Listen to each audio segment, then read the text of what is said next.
Astagfirullahaladzim. Izin Abah. Assalamualaikum warahmatullahi wabarakatuh.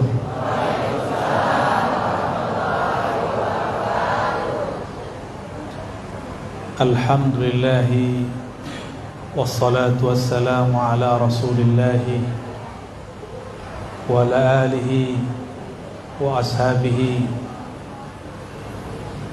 ahlus safa wal wafa. Asyhadu an la ilaha illallah, asyhadu anna Muhammadan abduhu rasuluh. Allahumma salli wa sallim wa barik alaihi. Amma ba'du. Puji syukur kepada Allah, akhirnya kami sampai ke belakang Padang, Batam. Saya dari Padang, Pak. Di sini belakangnya. Tidak terbayang dulu sampai ke sini. Dan kemanapun pergi ketemu orang yang cinta Allah, cinta Rasulullah dan zuriat Rasulullah SAW. Maka salam takzim kami kepada ayahanda Abah Sayyid Hashim Al-Attas. Benar Abah? Beliau umur udah 72 Abah ya? 76, mau masuk 77. Semoga kakek beliau baginda Nabi Muhammad SAW ridha dengan majelis ini. Kata Abah Lutfi, di mana ada majelis tempat, ada zuriatku di situ atau ada pewarisku di situ, ada pewaris Rasulullah maksudnya, insya Allah tempat itu diberkahi. Bukan karena beliau-beliau itu ngapa-ngapain enggak, tapi di darahnya ada keberkahan, darah baginda Nabi Muhammad SAW. Di Indonesia sekarang ini lagi dibentur-benturkan. Kita sedih melihat ada beberapa kiai yang mulai mengingkari nasab zuriat Nabi dari jalur Ba'alawi.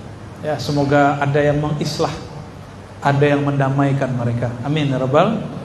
Sebelumnya saya tertarik untuk ikut debat diskusi di situ, tapi sekarang menarik diri. Ya, tidak ada untungnya. Ini jebakan-jebakan emosi aja. Yang saya hormati Pak Camat ya, yang sangat gagah. Ya, di sampingnya juga Pak Lurah yang sangat megah. Dan yang lagi berbicara insya Allah samalah. Pengurus masjid, ini surprise sekali. Ternyata di pulau saya kira sepi Pak, ramai ya. Tapi saya dari tadi mau dengar cakap Melayu, cuma pantunnya yang Melayu. Inilah hebatnya orang Indonesia, ke pelosok manapun ngomongnya bahasa. Dan jangan heran, ini pulau-pulau dulu banyak makom-makom wali. Nggak usah di sini Pak, di Gresik itu ada kabupaten di tengah laut, jadi Pulau Jawa, tapi dia sampai ke tengah. Namanya Pulau Bawean. Orang Bawean, orang tua-tuanya mengatakan kepada saya, di pulau inilah meninggalnya Sunan Bonang, tapi mereka berbeda pendapat apakah dikubur di situ atau dibawa ke Tuban. Makanya makomnya banyak, lebih dari 2, satu di Bawean, satu di Tuban. Dan Al-Fakir kami, Abah, berjodoh dengan orang Tuban. Saya datanglah ke pelosok, ada pulau ya, mungkin sebesar ini juga, atau lebih kecil, atau lebih besar, saya lupa, nggak sempat ngukur Pak. Di tengah pulau ada makom Sunan Bonang. Sunan Bonang itu disebut Al-Makhdum.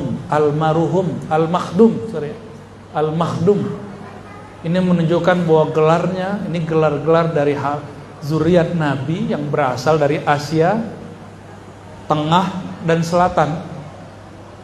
Waktu kami ke Uzbek itu Habib-habibnya gelarnya Al-Makhdum.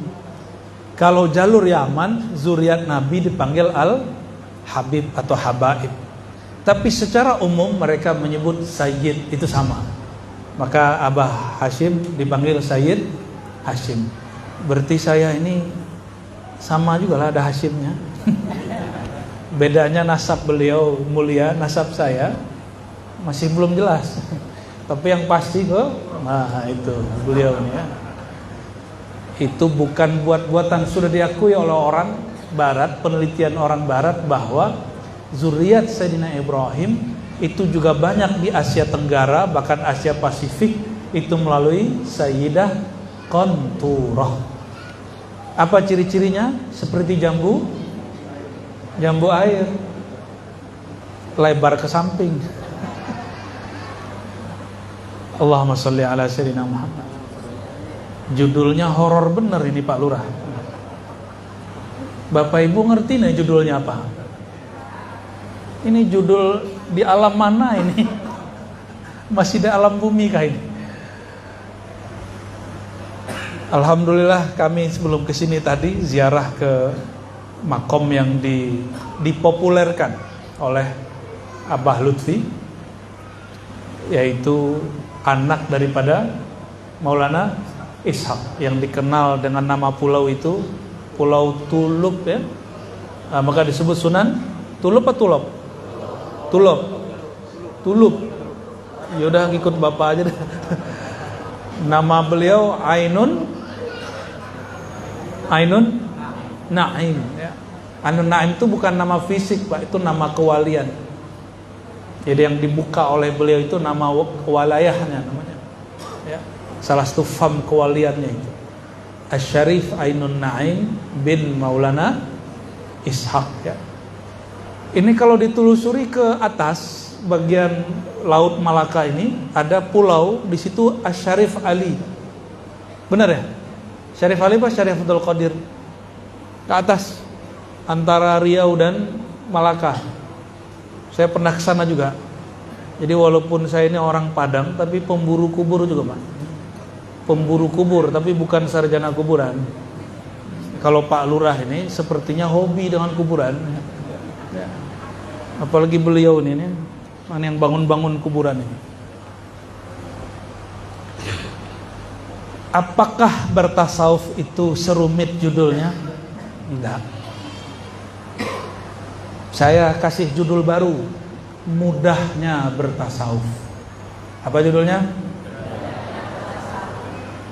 Mau tahu mudahnya? Oke. Kalau kita lagi dapat rezeki, apa kata orang tua? Nak, bersyukur. Udah lah. Itu kelas 3 dalam tasawuf. Tuh langsung kelas 3. Jadi tasawuf itu bab pertamanya, kelas 1-nya taubat, kelas 2-nya sabar, kelas 3-nya syukur. Itu udah kelas 3 Pak. Berarti orang kita ini sudah biasa berbicara tasawuf. Benar Abah ya? Kalau ada orang kena musibah, apa kata Abah? Yang tabah ya nak, yang sabar. Sabar adakah di kitab fikih? Adakah di kitab akidah sabar? Enggak. Fikih tidak urus sabar, akidah tidak mengurus sabar. Yang mengurus bab sabar ahli tasawuf. Berarti tasawuf sudah sehari-hari kita katakan. Oke. Pak Camat, Pak Lurah, apa kata orang? Semoga mereka berdua jadi ahli istiqomah dan amanah. Benar gak? Istiqomah amanah itu udah puncak daripada orang bertasawuf. Makanya 7 golongan yang dijamin nanti di akhirat, ketika tidak ada yang dilindungi kecuali lindungan Allah saat itu. Nomor pertamanya pemimpin yang adil. Pemimpin yang adil. Adil di situ pasti dia amanah, pasti dia istiqomah. Istiqomah pemimpin, dia disiplin. Istiqomahnya guru, dia tulus pengajar, walaupun kemudian dicaci, dimaki, ditinggal.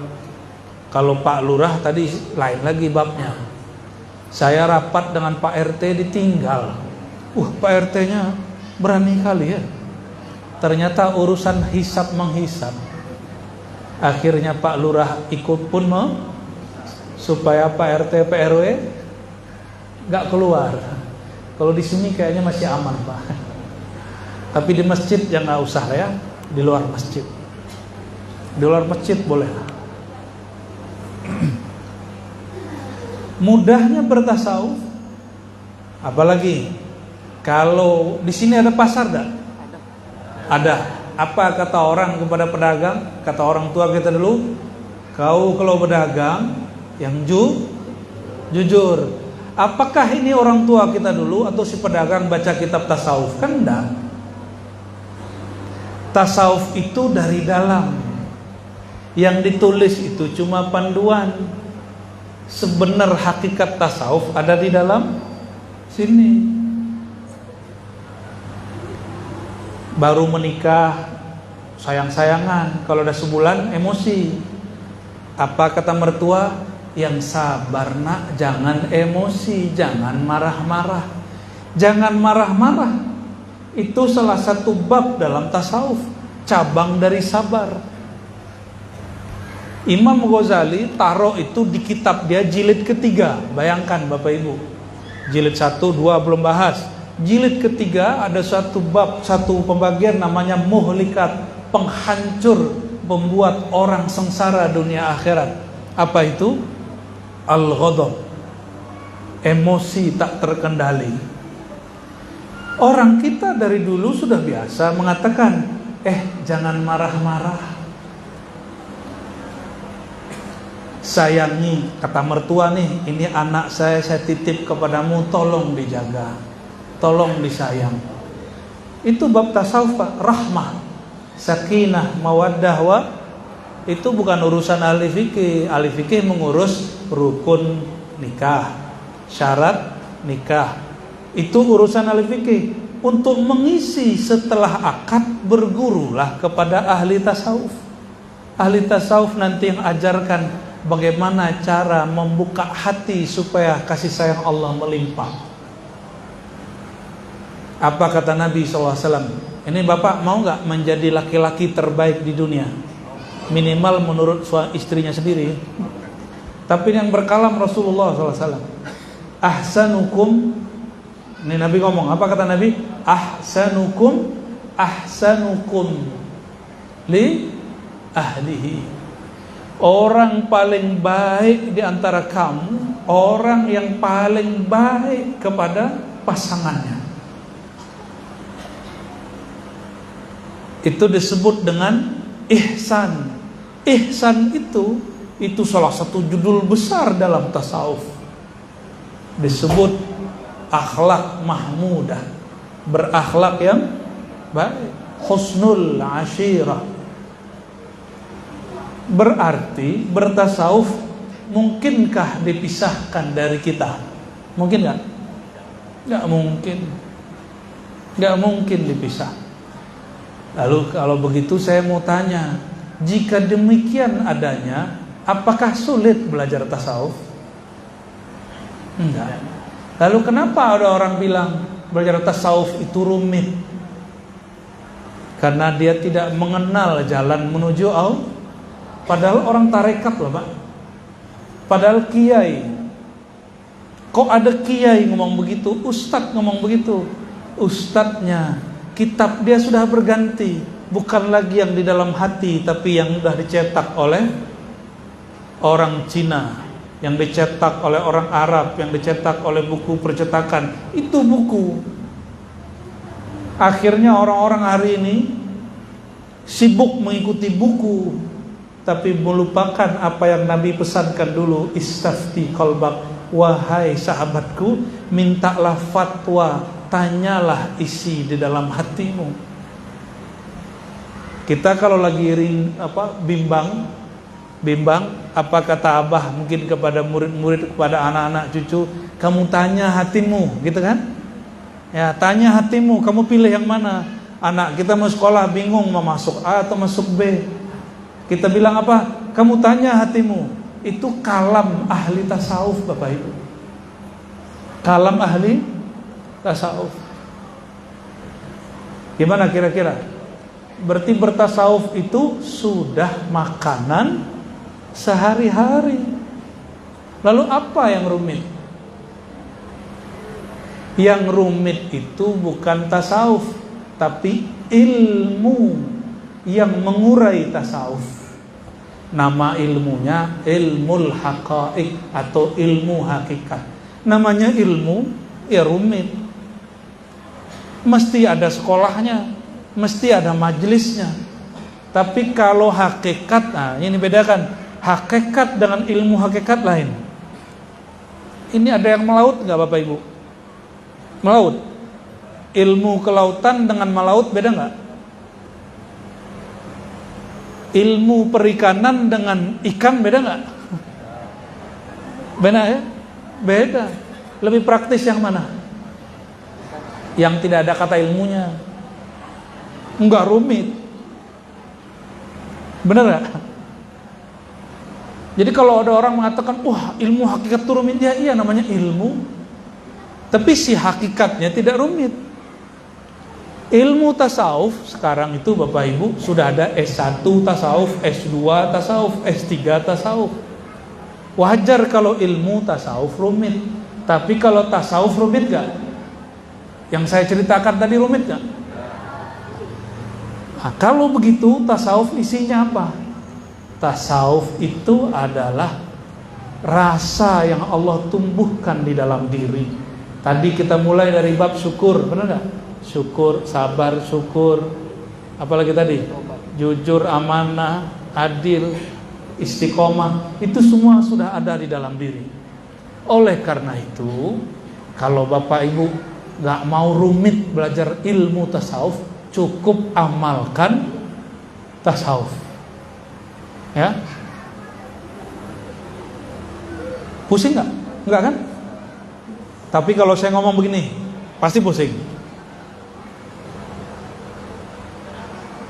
Siapa yang kenal diri, kenal Tuhannya. Siapakah diri engkau? Diri engkau terdiri dari 4 anasir. 1 dari tanah, dari api-api. Oh, pusing gak tuh?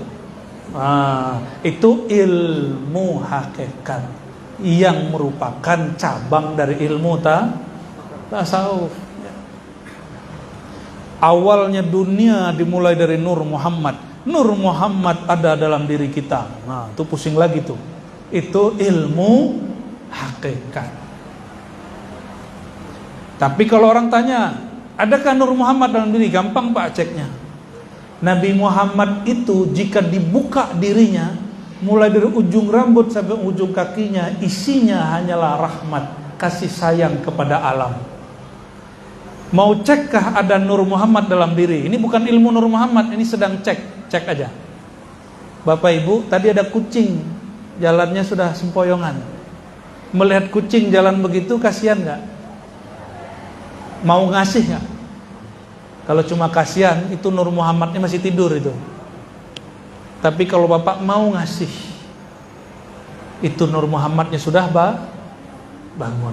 Gampang tuh. Ada orang pengemis, minta-minta. Hati kita bergejolak. Kata yang satu kasih, kata bagian yang lain gak usah kasih. Nah, itu Nur Muhammad itu. Yang mengatakan kasih, itu Nur Muhammad itu. Gampang toh kajian Nur Muhammad? Gampang, mudah. Semudah itu.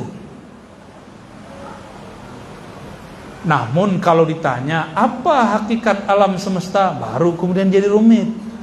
Dalam satu kalimat Syekh Muhammad Arsyad Al-Banjari yang dia nukil juga daripada Syekh Abdul Qadir Jilani, sebuah kalam hakikat dari Nabi Muhammad, tapi bukan hadis Nabi.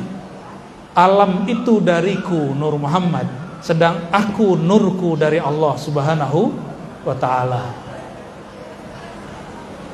Angguk-angguk tuh berarti gak sulit kan? Gak sulit kan? Berarti orang belakang Padang ini sudah biasa kajian Nur Muhammad. Saya lihat judul-judulnya lumayan. Al-Waqi'ah, Ratibul Atas, One Day One Juz, Z 3. Ada kitab Safinatun Najah, udah oke. Tinggal tambahin kitab tasawufnya satu.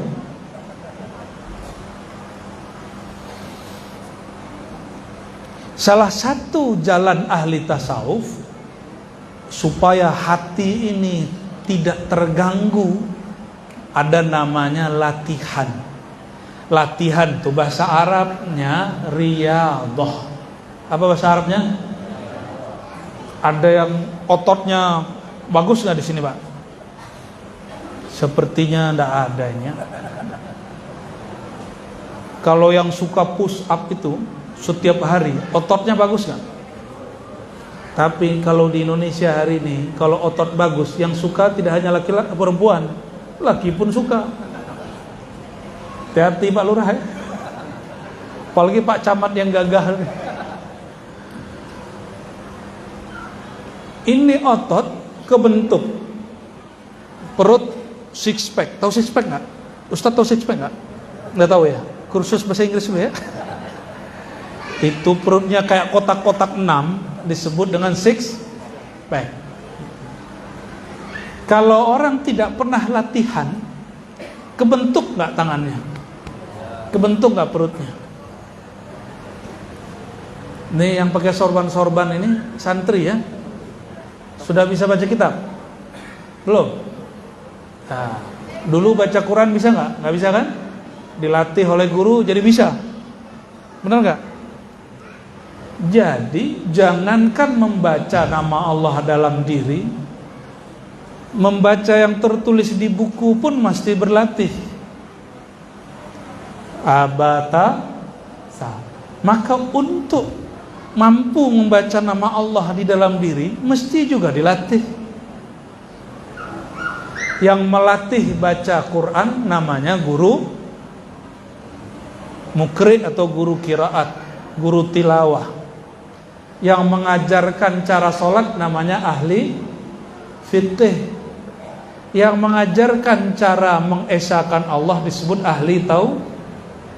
Yang mengajarkan cara untuk bertasawuf disebut dengan mursyid atau syekh atau sufi.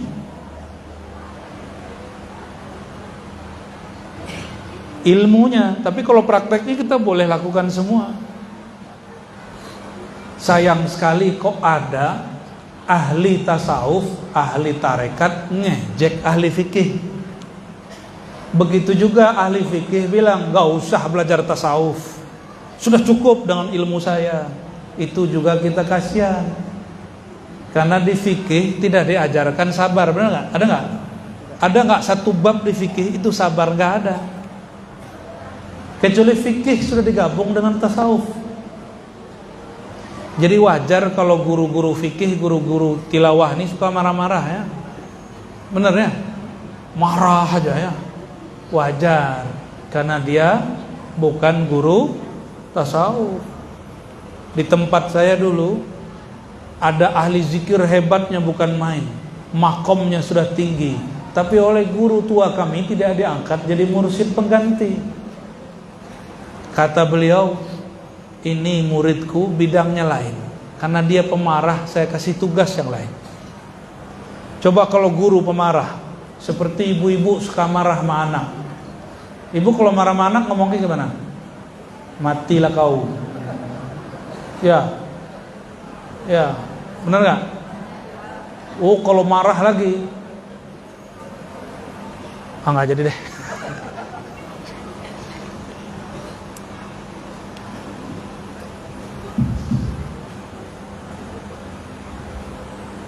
Untung mic-nya mati.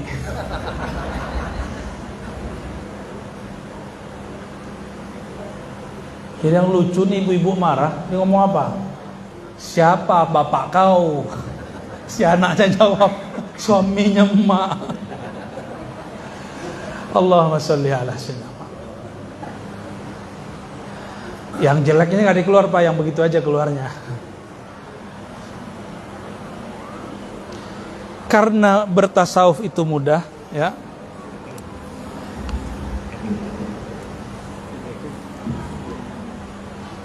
Mic-nya kalau ganti topik kali ya. Bapak Ibu, kalau mau kaya, kata orang tua apa? Fokuslah bekerja, benar nggak? Benar. itu kaya dompet, rumahnya bagus, kendaraannya cukup, tabungannya lengkap. Tapi kalau mau hati kaya gimana? Mungkinkah orang kaya dia hari ini bekerja, sebulan lagi nggak bekerja, mungkin nggak? Berarti ada namanya bab istiqomah dalam urusan kaya bekerja, itu dilakukan oleh orang di dunia. Summa sayang, banyak orang belajar zikir masih protes. Ustadz, Buya, Kiai, Tuan Guru, saya ini sudah belajar banyak zikir, tapi hati pun masih belum tenang. Itu tanda kalau di hatinya belum kaya. Ya, orang kaya dia tenang Pak di rumahnya. Kalau jalan-jalan kemanapun dia tenang. Kenapa? Dompetnya tebal. Orang yang hatinya kaya, apapun kejadian di alam semesta, dia juga tenang. Kenapa? Dompet hatinya tebal.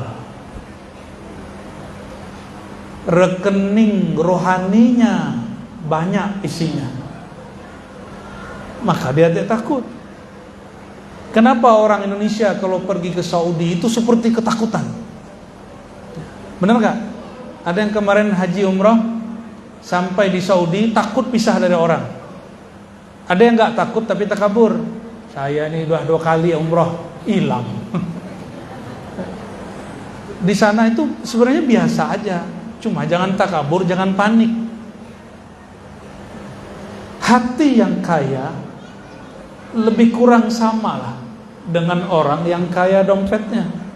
Mesti dia rajin, mesti dia istiqomah. Ada orang rajin, ada istiqomah, ada satu lagi, harus tepat yang dia kerjakan. Ada orang kerja tiap hari, tapi hutang juga tidak selesai. Berarti pekerjaan dia tidak tepat, kurang pas. Banyak orang rajin berzikir, banyak baca rotib, banyak begini, tapi hatinya masih gelisah. Mungkin zikirnya belum tepat masuk ke dalam hati. Maka jika ingin kaya hati, disiplinnya juga mesti sama kalau kita ingin kaya dunia. Kalau nggak mau lebih sama lah, ya. Mau kaya hati, Bapak Ibu? Mau kaya hati? Kalau mau kaya hati, minimal amalkan zikir pagi sore. Di luar sana saya sudah bagikan, mungkin sudah pernah lihat kajiannya, tapi masih online. Sekarang saya bagikan secara langsung. Ada zikir. Suatu kali dalam hadis Imam Tabrani, ada orang bertanya, ada sahabat bertanya mengenai kok hidup dia susah. Lalu dijawab, supaya ingin kaya, amalkanlah zikir yang diamalkan oleh malaikat, karena malaikat dapat rezeki melalui zikir itu. Apa zikirnya? Zikir yang biasa Bapak Ibu baca di Rotibul Haddad dan Yasinan. Tapi karena orang tidak tahu rahasianya, dia amalkan cuma sesekali. Zikirnya lanjutan bacaan ruku dan sujud. Kalau ruku, subhanallah rabbiyal azim. Ini bacaannya lebih lengkap. Subhanallahil azim, atau subhanallah bihamdih, subhanallahil azim. Boleh juga ditambah subhanallahil aliyyil azim. Itu yang penting ada kalimat subhanallahnya. Dalam hadis Imam Tabrani dikatakan wabihi yurzaqun. Kalian ini, kata maksudnya di hadis itu, kalian ini jangan takut miskin. Malaikat di langit dan di bumi diberi rezeki oleh Allah karena mereka membaca subhanallah wa bihamdih subhanallahil azim. Tapi malaikat ini istiqomah. Malaikat ini sampai hari ini ada di langit tertentu bacaannya cuma subhanallah wa bihamdih subhanallahil azim. Maka siapa saja yang baca zikir ini, keberkahan malaikat itu turun kepadanya. Jika dia punya usaha, Allah berkahi usahanya. Dia punya pekerjaan, Allah berkahi pekerjaannya. Berapa mengamalkannya? Jika malaikat tidak putus-putus, minimal bapak, ibu, tuan ini amalkan pagi 100, sore 100. Berapa bacanya? 100 pagi, subhanallah bihamdihi, subhanallahil azim. Apa maknanya? Subhanallah wa bihamdihi, maha hebat engkau ya Allah, maha terpuji engkau ya Allah. Subhanallahil azim, maha agung, maha besar engkau ya Allah. Itu doa malaikat, itu jimatnya malaikat. Cuma malaikat jimat gak dipasang di kertas, jimat jadi baca. Mau diberkahi rezekinya Bapak Ibu? Sedikit cukup, banyak habis. Tahu nggak pepatah begitu? Hah? Sedikit cukup, banyak habis. Orang Melayu ngomong gitu ya? Sama lah. Sedikit cukup, yang penting berkah, daripada banyak boros. Nabiullah Sulaiman karena merasa diberi kekayaan oleh Allah, sempat kemudian ngomong begini, ya Allah, izinkan aku memberi makan semua ikan yang ada di dunia. Maka dia panggillah ikan. Sepertinya di sini nggak ada yang bisa manggil ikan kan? Dipanggil ikan, Pak. Ikan bisa dipanggil. Dipanggil ikan, dikasih makan tiap hari. Sampai kemudian sudah beberapa hari Nabi Sulaiman kehabisan bahan makanan. Disitulah Nabi Sulaiman bertobat kepada Allah. Nabi Sulaiman tobatnya setelah sedekah. Kita nggak sedekah tobat. Jadi Nabi Sulaiman ada tobat sebelum beramal, ada tobat setelah beramal. Apa bedanya? Orang tobat sebelum beramal, dia tobat dari maksiat. Ada tobat setelah beramal, dia bertobat dari amalan solehnya. Ini ilmu Nabi Sulaiman. Ini ilmu tasawuf. Ilmu ini yang jarang dipakai orang hari ini. Kita istighfar sebelum sholat biasa. Ada istighfar setelah sholat. Kenapa ayo? Kita merasa kurang rasanya. Nah itu kayaknya nonton YouTube ini ya. Sholat zuhurnya tadi khusyuk nggak? Ini di mana-mana saya nanya orang begitu loh Pak. Khusyuk nggak tadi? Khusyuk apa kusut? Wallahu a'lam. Bahasa Arabnya maklum sekali. Di mana-mana, kemanapun saya berkunjung, hatta di negeri Arab, kita tanya orang, ente sholatnya khusyuk nggak? Dijawab,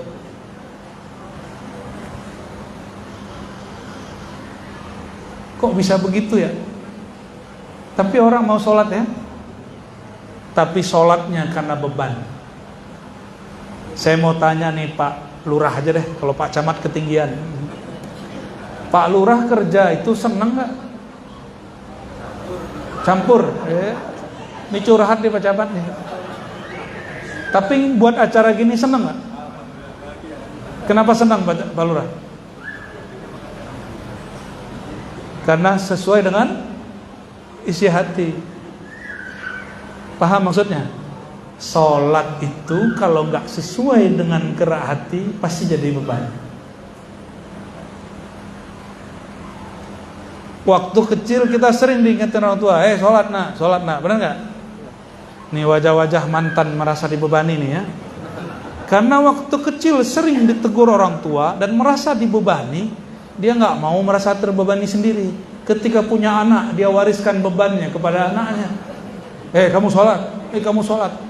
Akhirnya anak sholat karena terbebani, karena sungkan kepada ayah. Coba nanti ayahnya keluar kota, pergi ke Batam, nggak balik 2 hari, itu anak nggak sholat tuh Pak. Hore, nggak ada yang nyuruh sholat. Pasti begitu. Coba tanya nih stafnya Pak Camat nih, kalau Pak Camat lagi ada berapat ke ke seberang, itu stafnya senang semua Pak Hore.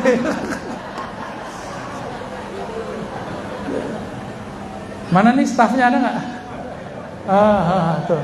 Ya, ibu-ibu ada stafnya. Itu pada girang semua tuh. Alhamdulillah Pak Camat pergi.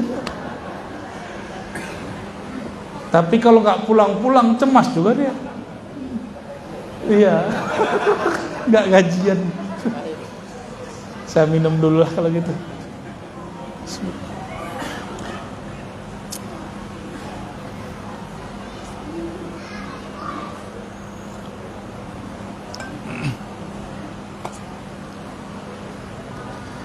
Maka kalau beramal tidak sejalan lisan dengan kolbu, pasti merasa terbebani.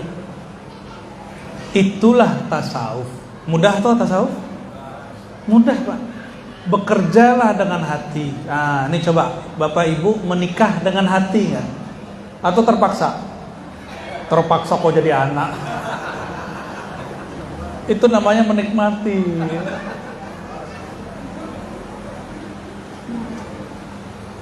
Ya Ustadz ya? Ustadz jomblo apa punya anak? Punya anak ya. Ya. Katanya punya istri beban. Lah anaknya sudah 2. Berarti bukan beban, itu nikmat namanya. Kalau orang menikah dengan hati, sudah 20 tahun, sudah 30 tahun, rasanya sebentar. Coba kalau pengajian nih Pak nggak pakai hati, 2 menit rasanya 2 jam. Ini mohon maaf nih, kalau mendengarkan kata sambutan lama nggak rasanya?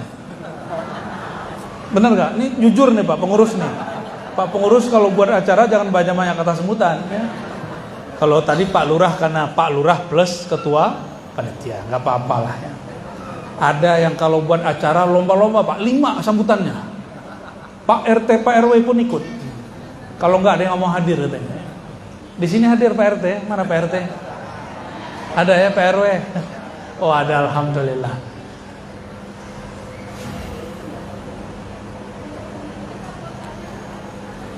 Pernah sekolah kan pasti semua. Guru killer masuk, itu guru 1,5 jam di dalam kelas. Rasanya seperti hari mau kiamat. Lamanya bukan main. Betul ya?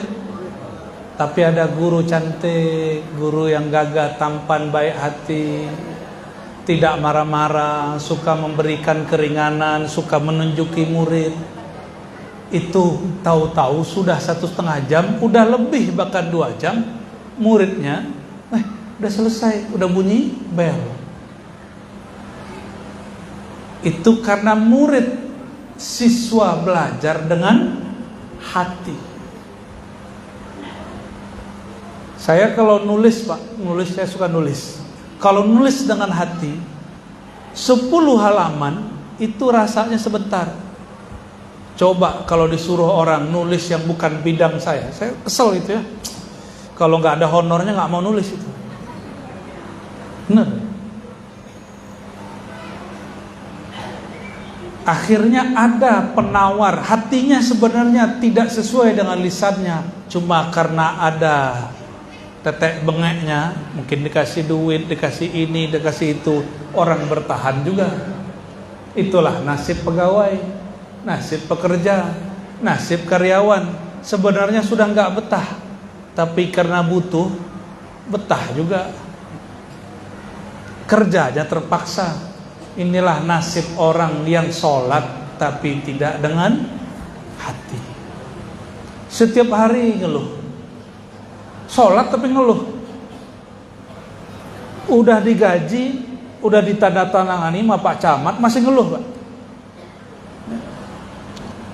Kerja lagi, tugas lagi, gaji nggak naik-naik. Ini kan pegawai. Ustadz ada yang ngomong gitu loh Pak. Saya ini kan trainer Ustadz dulu udah lama. Saya mentraining Ustadz kemana-mana. Itu kalau lagi makan-makan ngomongnya apa? Kita ini BBM sudah naik, honor belum naik-naik. Ini curhat para ustadz. Ya Allah, ya Allah. Akhirnya si ustadz diundang mengajar itu setengah hati. Karena dia mengajar setengah hati, yang mendengar pun seperempat hati. Akhirnya semuanya hati. Lamanya pengajian, walaupun melucu tapi tidak menarik, walaupun dia berbicara kolbu tapi rasanya hambar. Nah, ini kalau sudah ustadz tidak nyaman mengajar. Makanya Bapak Ibu, jika ada guru ngaji di sini, kasih dia senang hatinya. Ya, senangkan, cukupkan kebutuhannya biar dia nyaman mengajar. Ini untuk ustadz di sini sekitar kita ya. Ada yang ngajar, ada yang ngabdi di sini. Apa yang bisa kita bantu, kita bantu. Supaya pikiran dia tidak bercabang. Masa lagi takbir Allahu Akbar, makan apa nanti ya Allah? Masjid ditinggal, siapalah jadi imam. Tapi kalau saya kemudian jadi imam, anak saya nggak makan. Jangan sampai imam kita mikir begitu. Padahal Nabi berbicara, ambillah imam, angkatlah Bilal yang tidak minta gaji. Itu perintah dalam hadis Nabi di Sunan Abi Daud. Tapi kalau enggak digaji, ustadz-ustadz ini demo juga. Bedanya kalau ustadz demonya pakai doa. Bismillahirrahmanirrahim. Enggak demo anarkis enggak ya. Demonya menyebut nama Allah. Pendek cerita Bapak Ibu, mudahnya bertasawuf ini saya buka yang ringan-ringan saja. Bahwa bertasawuf itu ibarat nyawa dan badan, tidak boleh dipisah. Maka janganlah para ustadz, para dai mempersulit tasawuf. Ya, justru kita buka ilmu ini kepada masyarakat supaya orang tambah tertata sabarnya. Jangan seperti ibu-ibu di zaman Nabi, ketika dia dapat musibah, dia duduk, ibu ini duduk di kuburan, nangis meratapi anaknya. Lalu Nabi menegur, wahai ibunda, isbiri, sabarlah engkau. Ini kata Rasulullah. Si ibu ini nggak tahu kalau yang menegur dia Rasulullah Shallallahu Alaihi Wasallam. Apa kata si ibu? Kamu ini bicara sabar aja, kamu tidak tahu apa yang saya alami. Emang sabar mudah? Itu kata si ibu. Nabi pergi. Selesai si ibu ini meratap, air mata dia sudah habis. Ada orang dekatnya berkalam, ibu, itu yang tadi berkalam itu baginda Rasulullah SAW. Langsung dia kaget, dia kejar naik onta, dia kejar Rasulullah SAW. Dia minta maaf, wahai Rasulullah, maafkan hamba. Apa kata Rasulullah SAW? As-sabru inda sadmatil ula. Sabar itu bukan sekarang. Yang dihitung Allah saat anakmu berpulang, apakah engkau sabar? Saat anakmu dikubur, apakah engkau sabar? Atau engkau meratap? Berarti ajaran tasawuf itu ajaran Rasulullah atau ajaran Syekh Abdul Qadir Jilani? Ajaran Rasulullah, Syekh Abdul Qadir ikut Rasul. Syukur, jujur, itu ajaran Rasulullah atau ajaran Sidi Ahmad Tijani? Rasul? Ya.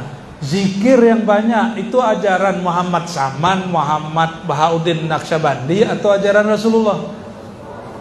Bekerja dengan hati, sholat dengan hati, itu ajaran Ar-Razi atau ajaran Nabi Sallallahu Alaihi Wasallam. Kalau begitu bertasawuf mudah atau sulit? Benar? Yang kencang, mudah apa sulit? Paksa ngomong. Karena syaitan berbicara. Hari gini jujur kau tidak makan. Siapa yang ngomong? Setan, tapi bertubuh orang Melayu. Ada orang Melayu ngomong begitu? Ada. Bule juga ada yang ngomong begitu. Karena setan ini bisa ngambil tubuh siapa aja. Hari gini khusyuk, nggak mungkin. Yang ngomong begitu udah kesurupan setan itu. Hari gini amanah adil, nggak mungkin, nggak makan. Pak Camat nanti nggak bisa beli mobil. Ada yang ngomong begitu Pak, itu setan yang ngomong. Tapi bertubuh manusia, karena was-was itu minal jinnati wan. Tuh kajian tasawuf bahwa was-was bisikan itu tidak hanya dari jin tapi juga dari manusia, karena ada syayatinul jinni wal insi, setan jin dan manusia. Setan jin dan manusia tidak dibahas dalam fikih, dibahasnya dalam tasawuf. Udah ketemu setan belum hari ini? Saya udah ketemu, Pak, ya. Orang ngajak jahat itu setan. Orang ngajak jahat itu setan. Orang nyebarin aib itu setan. Tapi bertubuh, ya silakanlah tersinggung ya. Karena yang tersinggung itu pasti barangkali itu Bapak Ibu. Semoga kajian ini diberkahi Allah. Warga, masyarakat, umat di belakang Padang ini. Padang dalam bahasa Melayu lama itu berarti terang. Di belakang Padang semoga terang benderang di dalam jiwanya. Amin ya rabbal alamin. Ala hazinnya wa likulli natin salihah. Al-Fatihah. Shiratal ladzina an'amta 'alaihim ghairil maghdubi 'alaihim. Rabbana atina fid dunya hasanah wa fil akhirati hasanah wa qina adzabannar. Innallaha wa malaikatahu yusholluna 'alan nabi. Ya ayyuhalladzina amanu shallu 'alaihi wa sallimu taslima. Ya salawat Jibril. Sallallahu ala Muhammad. Sallallahu alaihi wasallam. Sallallahu ala Muhammad. Sallallahu alaihi wasallam. Sallallahu ala Muhammad. Sallallahu alaihi wasallam. Sallallahu ala Muhammad. Sallallahu alaihi wasallam. Subhanakallahumma wa bihamdika asyhadu an la ilaha illa anta astaghfiruka wa atubu ilaik. Assalamualaikum warahmatullahi wabarakatuh.